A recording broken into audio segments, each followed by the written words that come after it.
მაშას ეს არის დღის ნიუსრუმი, კიდევ ერთხელ მოგესალმებით და წარმოგიდგენთ ჩვენს პირველ სტუმარს, კოალიცია ცვლილებისთვის ერთ-ერთი ლიდერი გიორგი ბუტკაშვილია ჩვენთან ერთად. გამარჯობა, ბატონ გიორგი და მადლობა რომ გვესწრებთ. მადლობა პირით მოწვევისთვის. ბატონ გიორგი, დღეს დილა დაიწყო ამბით, რომელსაც ალბათ ყოველ შემთხვევაში დღეს არავინ ელოდა.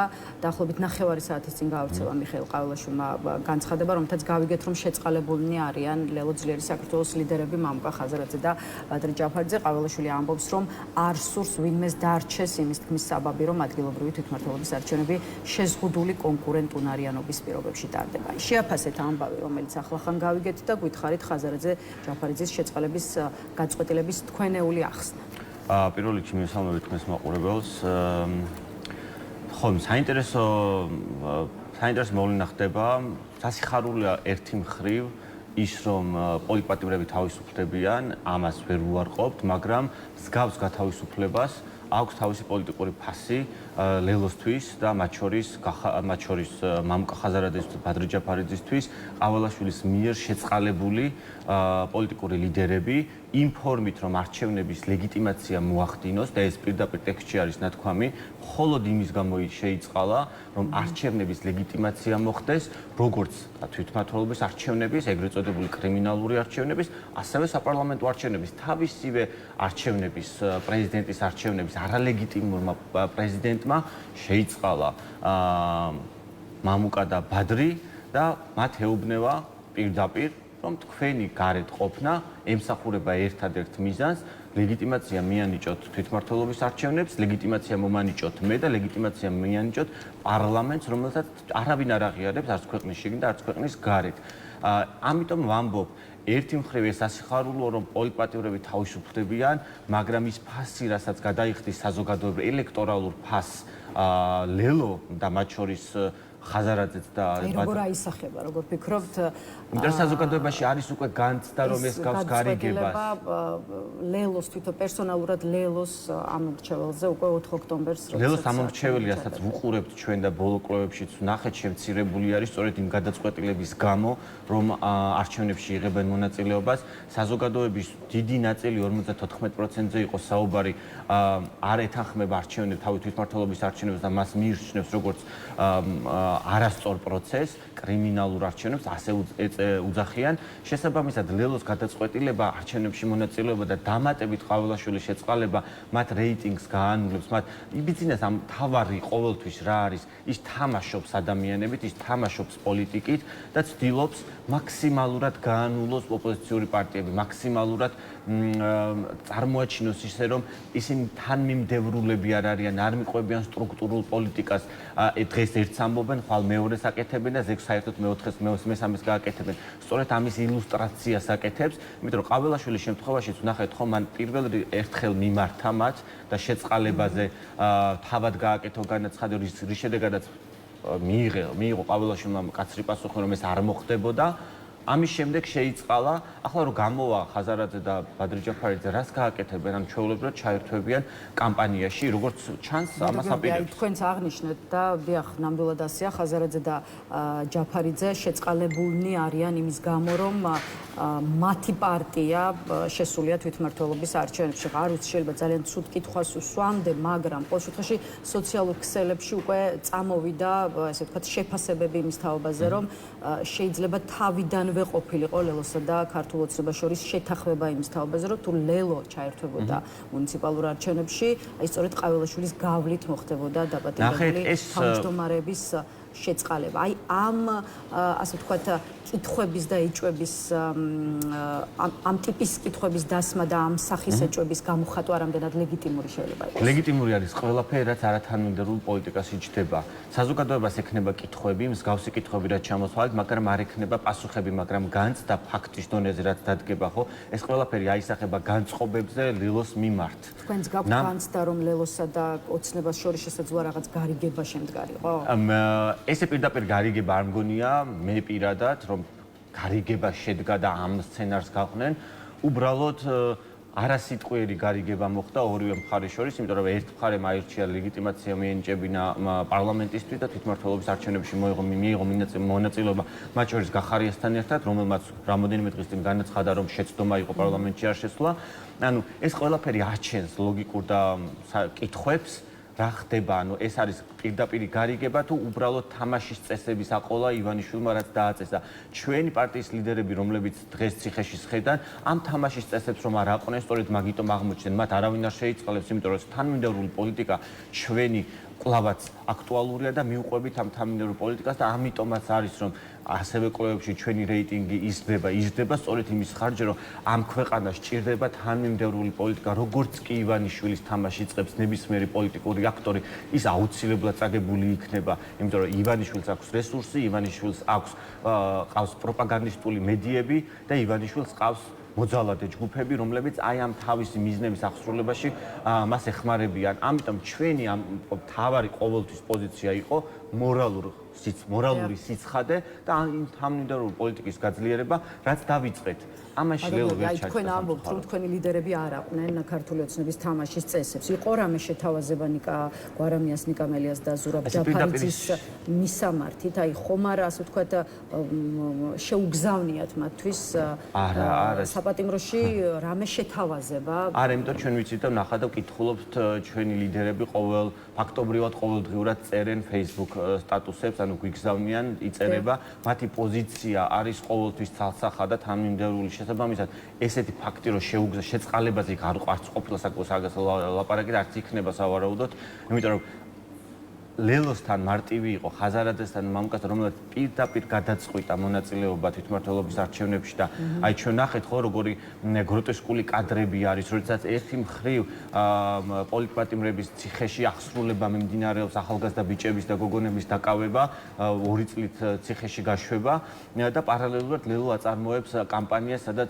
წყალგაყვანილობაზე საუბრობს და რაღაცა პენსიების დარიგებაზე რომელიც დისონანსში მოდის საზოგადოებრივ განწყობებთან, ასევე იმ დრამასთან, რაც ქართულმა ოცნებამ გამოიწვია და რასაც ყოველდღიურად ეკრანებზე ვადევნებთ ან მონაწილეობთ უშუალოდ პროტესტში, ხო? ამიტომ რთულია ამ მორალურ პოზიციიდან. აი მეორე მხრივ ხაზარაძე ჯაფარიძის შეწყალებას რატომ არ უნდა შევხედოთ, ვთქვათ, როგორც მცდელობას ქართული ოცნების მხრიდან, ასე ვთქვათ, ის ტვირთი ჩამოიშოროს, რასაც ქვია, ძალიან მძიმე ტვირთია, როგორც ამბობენ, პოლიტპატიმრების საქმე. აი რატომ არ უნდა გქონდეს მოლოდინი, რომ შესაძლოა ყაველაშვილის დღევანდელ გაწყვეტილებას კიდე მოჰყვეს ახალი გაწყვეტილებები და მოჰყვეს სხვა დაპატიმრებული ოპოზიციონერი პოლიტიკოსების შეწყალება, ისე როგორც ვთქვათ, გამოშვება იმ ბიჭების და ახალგაზრდების, რომელთა საქმეებზეც ბოლო კვირების განმავლობაში მოვისმინეთ. ნახეთ, ქართულ ოცნებას, როდესაც ევროკავშირმა წარუდგინა 4 პირობა, მათ შორის იყო პოლიტპატიმრების გათავისუფლება, მან სრულიად საპირისპირო ქმედებას მიმართეს და ქართული არასამთავრობო ორგანიზაციების ანგარიშები დააყადაღეს, რომელიც ევროკავშირის ფული იყო ასახული. შესაბამისად ქართული ოცნება საბოტაჟზე წავიდა, მიუხედავად იმისა, რომ მათ ჰქონდა საშუალება ცდელობის დონეზე მაინც შეეჩერებინა უვიზოს შეჩერება, რომელიც გველოდება გვიან შემოდგომით, ხო? ანუ ქართული ოცნების ნაბიჯი ამ შემთხვევაში, როდესაც საერთო სახალხო ინტერესს ეხება, იქ არ გადადგა ის ნაბიჯები, რაც უნდა გადაედგა, მაგრამ როდესაც მიდგა ლეგიტიმაციის საკითხზე არჩევნების და თავად პარლამენტის და თავად პრეზიდენტის ინსტიტუციის, მხოლოდ იქ გამოიჩინა ეგრეთ წოდებული უკან დახევა, რომელიც უკან დახევა არ არის სინამდვილეში, არის საკუთარი თავისთვის, იმ პროცესისთვის, იმ კრიმინალური პროცესისთვის მინიჭება ლეგიტიმაციის. შესაბამისად არც უნდა ველოდოთ დანარჩენ პოლიტიკური ლიდერების გათავისუფლებაზე რაიმე დღის წესრიგის შემოტანას, იმიტომ რომ ის თანმიმდევრული პოლიტიკა, რომელსაც დანარჩენი ლიდერები მიყვებიან, არ ჩნდება ქართული ოცნების მიზნებში და ამოცანებში. ქართული ოცნების მიზნაში და ამოცანაში ჩაჯდა ლელოს გადაწყვეტილება და გახარიას გადაწყვეტილება ყოფილიყვნენ თვითმმართველობის არჩევნებში მონაწილეები და ლეგიტიმაცია მიენიჭებინათ პარლამენტისთვისაც ამ შემთხვევაში უკვე ყაბელაშვილისთვისაც, ეგრეთ წოდებული პრეზიდენტისთვისაც მთლიანად კრიმინალური პროცესისთვის. ამიტომ ჩვენ არ ვართ მისთვის საინტერესო. მისთვის საინტერესო არის მისნაირად მოაზროვნე ადამიანები. კიდევ ერთი კითხვა ხაზარაძე ჯაფარიძის შეწყალების კონტექსტში და მე უკვე სხვა თემები, ცალკეული პოლიტიკოსის გამოხმაურება გამოჩნდა უკვე სოციალურ ქსელებში და მოდით მაყურებლებს გავაცნოთ მაგალითად ნუგზარ ციკლაურის პოზიცია, ახლა ყველა მიხვდა რა გარიგებაც იყო, ქოცი უნდა გაგეправებინა და ხალხისთვის ბრძოლა გამოგლეჯის ილუზია შეგექმნა. გახარია და ლელო როგორც ოპოზიცია აღარ არსებობენ და ახლა მათი მხარდაჭერა ისეთივე უღირსობაა როგორც მტრის მხარეს გადასვლა, ასე ფიქრობს ნუგზარ ციკლაური. აი რამდენად ეთანხმებით, რომ ლელო და გახარიას პარტია დასრულდნენ როგორც ოპოზიციური ძალები და იქ სოციალურ ქსელში ისმის რჩევა ლელოს ლიდერების მისამართით, რომ საერთოდ ჯობს პოლიტიკიდან წავიდნენ და აქვე აი რა გაქვთ სათქმელი უკვე უშუალოდ ამ მომრჩევლებისთვის, იმ მომრჩევლებისთვის, რომლებიც შესაძლოა გეგმავენ 4 ოქტომბრის არჩევნებზე წასვლას და ლელო გახარიას ძალებისთვის მიცემას. პირველი მათ ამ მომრჩეველმა რაც უნდა იცოდეს, ის პროცესი, რაც ქართულ მოცნებამ დაიწყო, კრიმინალური არჩევნები არ არის არჩევნები. ნებისმიერი ვინც ამ არჩევნებში მონაწილეობს, ის არ მონაწილეობს ქვეყნის დემოკრატიული არჩევნის გამო. ის არჩევნები არის წინასწარ დადგმული, ინსცენირებული არჩევნები, რომლის შედეგებით შეგვიძლია დღესვე ვივარაუდოთ რა იქნება და ეს ქართულ მოცნებამ განაცხადა, რომ მას სჭირდება მილიონზე მეტი ხმა და ამ ყველაფერს დაიწერს ისე, როგორც მას სურს, იმ კარუსელების საფუძველზე, რაც მოიფიქრა საპარლამენტო არჩევნების დროს. შესაბამისად, ლელომ და გახარიამ აირჩიეს და ამ ქმედებით ქართულმა ოცნებამ დაადასტურა სისტემური ოპოზიციონერობა, ეგრეთ წოდებული ოპოზიციონერობა, რომელიც გაუწევს მოჩვენებით კონკურენციას ქართულ ოცნებას. მაგალითად, როდესაც რუსეთში პუტინის პარტია არსებობდა და არსებობს, მას ყავდა ჟირინოვსკის ესეთი კლოუნის მსგავსი პარტია, რომელიც კონტრასტულად დასავლეთისთვის ყოველთვის აღქმული იყო, რომ აი ეს არის კლოუნი და პუტინი არის ადეკვატური. მსგავსი ფორმები, როდესაც ავტოკრატია და დიქტატურა მყარდება, ეს სადაც არის დემოკრატია ფასადი და დემოკრატია ფასადურად არის წარმოდგენილი, იქ მსგავსი პარტიები მნიშვნელოვანი არის, რომ ამ ფასადში მიიღოს მონაწილეობა, ანუ ყველა იყოს მოტყუებული. ჩვენი ამოცანა ყოველთვის რა იყო, რომ ჩამოგვეხსნა ნიღაბი ქართული ოცნებისთვის, გვეთქვა, რომ ის არ არის დემოკრატიული ძალა, ის არჩევნებს აყალბებს, არ კონკურენტულ გარემოს არ ქმნის და შესაბამისად არ შეიძლება იყოს ის დემოკრატიული ძალა, რომელიც ქვეყანა უნდა მართოს. აი ამაში ვინც ეხმარება, რომ ფორმა და სახე შეუნარჩუნოს ივანიშვილს როგორც დემოკრატიულ ძალას, არის მისი ნაწილი, მისი მოთამაშე.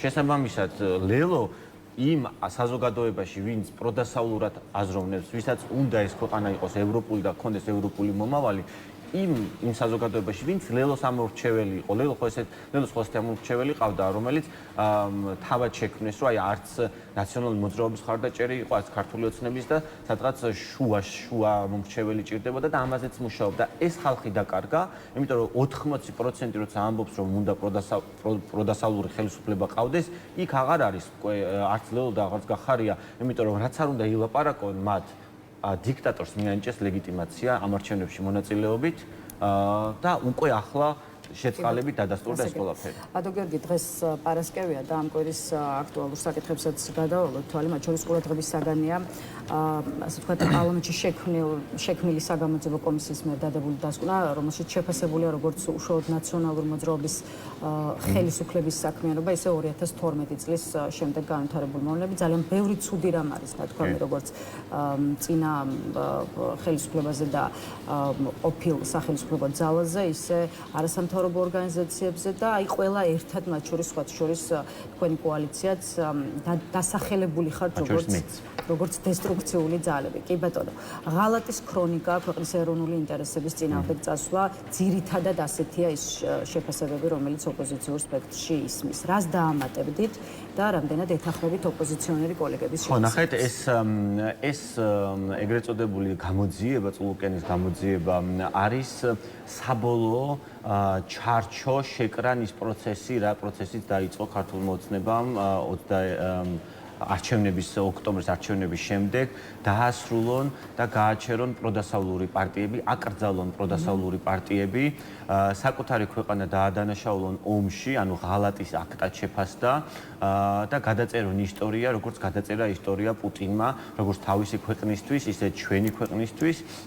ხომ არ ჩანს პირი რომ ეს გეგმა ასე ვთქვათ გამოუვა ქართულ ოცნებას და ხელს არაფერი შეუშლის ამდენი ეს გეგმა რომ გამოუვიდეს ქართულ ოცნებას, მაშინ ჩვენ უნდა გავჩერდეთ, ჩვენ უნდა ვითამაშოთ სისტემური ოპოზიციონერობა, მაშინ ჩვენ უნდა ვთქვათ რომ ეს არის რაც არის და ჩვენ აღარ შეგვიძლია, მაგრამ აქციები, რომლებსაც ხედავთ, რომელიც ხელახლა დაიწყო, ხო, გაცოცხლდა და ჩვენ ნახეთ უამრავი ადამიანი, რომელზეც ასევე 13 სექტემბერს ასევე დიდი აქცია იგეგმება, რომელსაც ინტენსიურად მუშაობთ საზოგადოებასთან ჩვენ და ამისთვის გავაკეთეთ წინააღმდეგობით რა თქმა უნდა, წინააღმდეგობა უნდა გაგრძელდეს იქამდე, სანამ ქართული ოცნება არის ხელისუფლებაში და ივანიშვილის შეუძლია მართოს პროცესები. ჩვენი პროტესტი იქამდე უნდა გაგრძელდეს, სანამ თუნდაც ეს აქტი არ დაკარგავს აზრს. იმიტომ რომ ამ აქტს თუ დავემორჩილებით, ჩვენ ნახეთ ჩვენ ის დაიმუქრა ხო იმ წულუკიანმა რომ ეს გამოძიება იქნება საფუძვლად საქართველოს ისტორიას სკოლაში გადაიწეროს და საფუძველი დაუდონ ახალი ისტორიის სწავლებას, რომელიც იქნება ზუსტად რუსული პროპაგანდით გაჟღენთილი. ანუ ჩვენ ეს როგორ უნდა დაუშვათ. გარდა ამის ამ დასკვნით ისინი ცდილობენ ის ადამიანები, ანუ პროკურატურასაც უნდა გადასცენ, ცხადია, როგორც თქვენ, საკონსტიტუციოს უნდა გადასცენ, რომ აიკრძალოს პარტიები. სხვათა შორის მან ამ დასკვნაში ლელოც წერია და გახარიათ, არ ვიცი ხა როგორ მოახერხებენ თანადროულად ყველაფრის აკრძალვას და თან მათთვის რაღაცა იმის გაანკესის გადაგდებას, რომელსაც უკვე მე რამდენად უნდა წამოეგოს ხაზარაძე, არ ვიცი. ამიტომ იქამდე სანამ არ შეინიშნება ჩვენთვის თავარი ამოცანაა, რომ ეს წინააღმდეგობა იყოს ვრცელი, ფართო და არ შევეგუოთ. ივანიშვილის ამოცანა არის სტაბილიზაცია ხა, იმიტომ რომ მათი ამომრჩეველიც ამბობს კვლევებში, რომ კრიზისის გამომწვევი არის ქართული ოცნება ქვეყანაში, მათ შორის. შესაბამისად, მათ აქვთ ეს პრობლემა და კრიზისით ისინი დიდი ხანი ვერ იარსებებენ ქვეყნის შიგნით, როცა ქვეყნის გარეთ ნებისმიერი აქტიური კრიზისის დროს დამატებითი სანქციებია მოსალოდნელი და ამას თავად გუნდში გრძნობენ. ამიტომ ბოლომდე ნიშნავს იქამდე, სანამ ქართული ოცნება არ ჩამოიშლება და ამის უამრავი ფაქტორი არსებობს. დღევანდელი თუნდაც ეს შეწყალების აქტი რას ნიშნავდა? იმას, რომ თავად უჭირთ ლეგიტიმაცია მოიპოვონ როგორც თავის ხალხში, ისევე საერთაშორისო და ისევე საზოგადოებაში. არ აქვთ ლეგიტიმაცია და ეს აწუხებთ. თქვენ რა გონიათ მათ დროს არ აწუხებდეთ ლელოს და ხაზარაძეს და ბადრის შეიწყალებდეთ, წარმოუდგენელია. ისინი რომ ყარად იდგნენ ფეხზე ამ ნაბიჯს არ გადადგავდნენ, 4%-იან პარტიას არ გაანადგურებდნენ, 1%-ზე არ დაიყვანდნენ. ძალიან უჭირთ და ეს ამ სასოწარკვეთის მანიშნებელიც არის. ბატონ გიორგი, 13 სექტემბრის აქცია ახსენეთ და ერთი-ორი კითხვით ამ თემასაც გამოეხმაუროთ, რამდენიც ვიცით, ვიზა ლიბერალიზაციის მხარდამჭერი იქნება ეს დემონსტრაცია, ოპოზიციური რვიანი რუსთაველზე epatijებით ყველას, ვისთვისაც ეს მონაპოვარი სულ ერთი არ არის და არის მნიშვნელოვანი. რატომ არის მნიშვნელოვანი, რომ 13-ში დედაქალაქის ცენტრალურ გამზირზე იყოს ბევრი ადამიანი და მეორე მხრივ რისის შეცვლა შეუძლია იგივე ვიზა ლიბერალიზაციის საკითხზე ბევრ ადამიანს. ნახეთ, დასავლეთი, როდესაც უყურებს საქართველოში მიმდინარე მოვლენებს, ევროკავშირი იქნება ეს თუ ამერიკა თუ ბრიტანეთი, არ აქვს მნიშვნელობა, ჩვენი დასავლელი მეგობრები საზომად იღებენ საზოგადოებრივ აქტივობას. რამდენად ვეგუებით ჩვენ იმ სისტემას, რომელიც ივანიშვილმა შექმნა, თუ არ ვეგუებით, მაშინ მათი მხარდაჭერა იზრდება. ივანიშვილის ამოცანაა, რომ მოხდეს სტაბილიზაცია, როგორც თქვი, და ამისთვის აკეთებს ყველაფერს. ჩვენი ამოცანაა სტაბილიზაცია არ მოხდეს. თუ როგორც სტაბილიზაცია ხდება, სანქციებიც შერდება და დასავლეთი იწყებს მოერგოს იმ სისტემას, რა სისტემაც იქნება საქართველოში ამ შემთხვევაში ავტოკრატიული სისტემა, იმიტომ რომ ვინაიდან ვიცით, რომ დასავლეთი თანამშრომლობს მათ შორის ისეთ სახელმწიფოებთან, სადაც დემოკრატია არ არის და ჩვენ ქართული ოცნება სწორედ აი ამ ტრანზიტულ გეოპოლიტიკურ მდებარეობას იყენებს იმისთვის, რომ ამით დაარწმუნოს დასავლეთი, რომ ჩვენთან თანამშრომლობა მაინც ღირს. ამიტომ ის რომ დასავლეთმა იცოდეს, რომ ეს საზოგადოება არის პროდასავლური, პროევროპული და არ ეგუება დიქტატორულ ავტორიტატულ სისტემას, ივანიშვილის რუსულ რეჟიმს, საჭირო არის, რომ ჩვენ ეს ცხადად დავანახოთ არა მარტო 280 დღეს, არამედ მანამ სანამ იქნება ქართული ოცნება. ეს წინააღმდეგობა არის იმის საფუძველი, რომ ლეგიტიმაციას ვერ მოიპოვა დღემდე ქართულმა ოცნებამ ქვეყნის შიგნით, ანუ კრიზისი ღრმავდება ყოველ ჯერზე და ეს არის საფუძველი ასევე ჩვენი დასავლელი პარტნიორების, რომ ჩვენი დახმარება ჯერ კიდევ შეუძლიათ, აქ არ ეგუებით, ვაგრძელებთ ბრძოლას და ის სანქციები, რომელსაც ველოდებით ბრიტანეთიდან, ევროკავშირისგან და ამერიკისგან ცოტა ხომ არ გვიანებს. რა თქმა უნდა, აგვიანებს, ეს პროცესიც არ არის მარტივი, იმიტომ რომ დასავლეთი ყოველთვის უყურებს რამდენად მარტივად ეს ბიუროკრატია, რომელიც დასავლეთში არის, ზოგადად ეს რთული მექანიზმები, რომელიც უნდა გადაილახოს და პროცესებზეა დამოკიდებული, მათ შორის ქართული ოცნებაც არიშულებს თავის ლობისტებს და ბიზნეს ჩართულობას, რომ ეს სანქციები შეანელოს, შეაფერხოს და ასე შემდეგ. თუმცა ჩვენმა თავგანწირვამ და ბრძოლა მოიტანა ის, რომ ის სანქციები, რაც აქვს ქართულ ოცნებას, მაგალითად დღეს რომ მივდივართ ჩვენ ევროპაში და პასპორტს ვაწოდებ, ყოფილა შემთხვევები, როდესაც გეუბნებიან, რომ თქვენ აღარ გაქვთ უფლება შემოსვლის, იმიტომ რომ ის დაწესებული სანქციები ქართულ ოცნებაზე ნებისმიერ ქართველი, რომელიც შედის, იქ უკვე გაწითლებული არის, ანუ სისტემურად ესე ხედავს. მე გადაამოწმებენ და გაგიშვებენ თქვენც და მეც, მაგრამ ქართული ოცნების წევრებს უკვე აღარ გაუშვებენ და დიპლომატიური პასპორტებით ვეღარ მოძრაობენ. მათზე აისახა, იმიჯურათაც აისახა და ეს აწუხებს, ძალიან აწუხებს. ამიტომ უნდათ, რომ დაასტაბილურონ და ნებისმიერ ხერხს მიმართავენ ახლა, მათ შორის ამ შეწყალებებს და ასე შემდეგ, რომ რაღაცა სტაბილიზაცია მოიპოვონ. ადო გიორგი, ისევ 13 სექტემბრის აქციას მინდა დაუბრუნდეთ და ჩვენ ლელოზე კი ვისაუბრეთ ბევრი, მაგრამ ახლა უკვე ამ აქციის კონტექსტშიც დაგისვავთ კითხვას, რამდენად ეპატიჟებით 13-ში აი იმ ოპოზიციურ პარტიებს, რომლებიც შევიდნენ თვითმმართველობის არჩევნებში, გულისხმობ სწორედ ლელოს და გიორგი გახარიას პარტიას, რამდენიმე კვირის წინ ჩვენ გვახსოვს შემთხვევა, როდესაც ბოლო ხალხმრავალ აქციაზე ლელოს წარმომადგენელთა რუსთაველის გამზირზე მისვლა არ მოეწონა, ხო, გააპროტესტა ადამიანთა კონკრეტულმა ჯგუფმა, იქ დაპირისპირებასაც ჰქონდა ადგილი, ის შემდეგაც საბოლოო ჯამში მოკლედ გრიგოლ გეგელია იძულებული გახდა დაეტოვებინა დედაქალაქის ცენტრალური გამზირი. ამ ამბავზე თქვენ რას ფიქრობთ?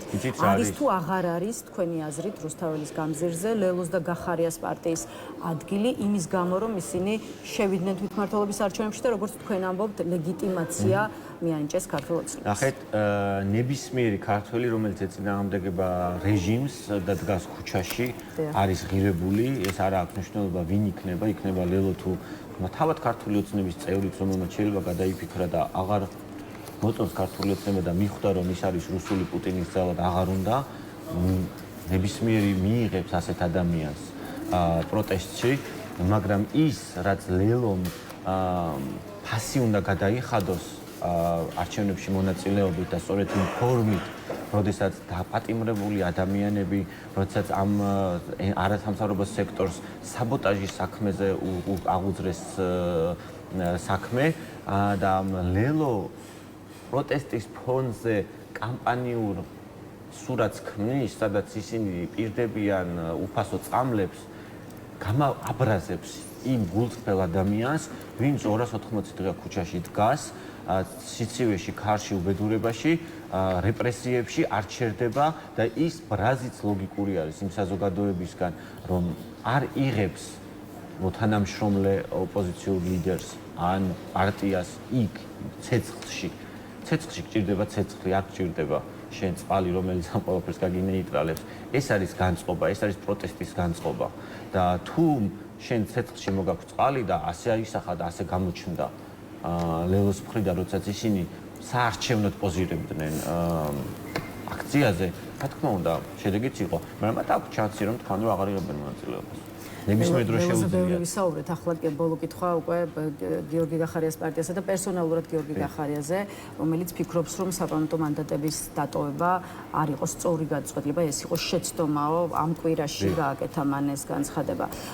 აი, როგორ ჩანს ეს თემა საპარლამენტო არჩევნებიდან თითქმის 1 წლის თავზე, ანუ დღევანდელი გადმოსახედიდან. აი, რომ არა საპარლამენტო მანდატების დათმობა და ის მტკიცება, რომელიც მაშინ აჩვენა სრულიად ოპოზიციურმა ძალებმა. რამდენად მიღწევადი იქნებოდა ქართული ოცნების ის საერთაშორისო იზოლაცია, რომელსაც ახლა ხედავთ? არა, აი სრულწლადში დავინახოთ ახლა სწორედ ეს შეწყალების აქტი, რომელიც ბასყაველაშვილმა გამოსცა და მანამდე გახარიას ნათქვამი სიტყვა, რომ პარლამენტში უნდა შესულიყო, რომელიცაც ფონი მოამზადა შემდეგი 12 დეპუტატისთვის პარლამენტში შესასვლელად.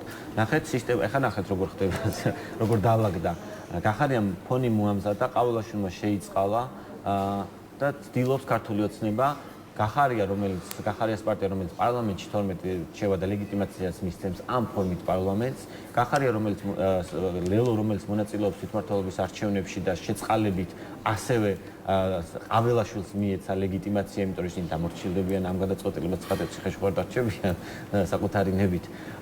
ამ ორმა ინსტიტუციამ, ამ ორი პარტიის დახმარებით მიიღო ლეგიტიმაცია. ეს არის სრული სურათი. ეს გააკეთა, ეს არის როდესაც ეთანამშრომლები და ეთამაშები ბიძინას სადამდე მიგიყვანს. ამ ორმა ადამიანმა, ხაზარაძემაც და გახარიამაც თავი დაიწვეს ფაქტობრივად და აიფეთქეს საკუთარი თავი, ამაში მიეხმარა ბიძინა და ეს გამოიყენეს. ანუ ის ნამცხვარი, რომელიც ბიძინამ მიაწოდა, აღმოჩნდა ბომბი და აფეთქდა ორივე, ერთი არის გაქცეული და ზის გერმანიაში და იქიდან გასცემს ინსტრუქციებს რა უნდა იყოს, მაგრამ სინამდვილეში იხეირა ყაველაშვილმა, რომ პრეზიდენტად აღიქვა თავი მისი შეწყალების გამო და იხეირა პარლამენტმა, რომელსაც მის 12 ადამიანი შევა პარლამენტში დიდი ალბათობით, იმიტომ რომ ფონი უკვე ესეთი მომზადებულია, იმიტომ რომ ბიზნესში ჭირდება სტაბილიზაცია და ამ სტაბილიზაციის ის ყველაფერს აკეთებს. ან ეს არის, რასაც ვხედავთ ზედაპირზე. უკანა ფონზე კულისებში რა მოხდა, ვინ როგორ ელაპარაკა, ვინ როგორ გარიგდა, ეს არ ვიცით ჩვენ, მაგრამ ფაქტი ხო სახეზეა. ხო ამას ვხედავთ. და ასეც რომ არ იყოს, ასეთი განწყობები როცა იქნება შენი პარტიის მიმართ, ეს პარტიას გვაზიანებს. ამ საკუთარი პარტიის წინააღმდეგ რომ მოქმედებ, ნიშნავს რომ სისტემური ხარ და ეთანხმები იმ სისტემას, რაც ბიზნეს უნდა შექმნას. მადლობა ბატონ გიორგი, იმისთვის რომ იყავით ჩვენი სტუმარი და დაგვითმეთ დრო.